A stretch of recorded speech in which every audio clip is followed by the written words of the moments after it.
আজকে না এত দেরি হয়ে গেছে, এখনো পর্যন্ত মাছ রান্না হয়নি। এই যে ফ্রিজে এখন আছে ভোলা মাছ, এটা এখন রান্না করব।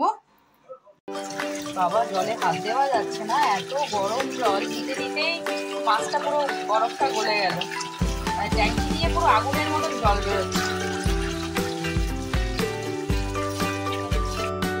মাছটা ধুয়ে নিয়েছি, তার মধ্যে দিলাম হলুদ, এবার দিলাম নুন আর দিলাম একটুখানি এই যে লেবুর রসটা একটু চিপে দিলে একটু ভালো হয়। তবে এটাকে ভালো করে একটু মেখে নেব। এবারে এক এক করে মাছগুলোকে একটু ভেজে নিই।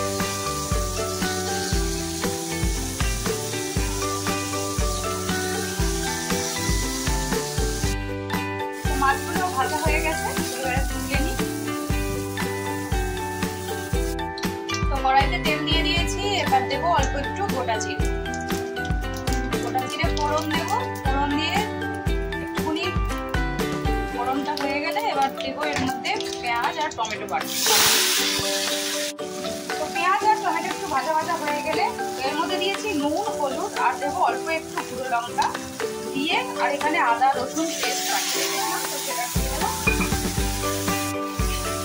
অল্প একটু জিরেও বেটে রেখে দিলাম, তো ওই জিরে বাটাটাও দিয়েছি এর মধ্যে।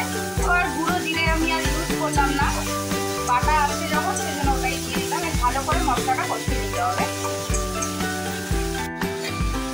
তো মশলাটা কষেই এসছে, তো এখন আমি এর মধ্যে দেবো অল্প একটু চিনি, টেস্টটা ব্যালেন্স করার জন্য সামান্য একটু। তো এখানে ঝোলটা ফুটে গেছে, এবার মাছগুলো আমি এর মধ্যে দিয়ে দেবো।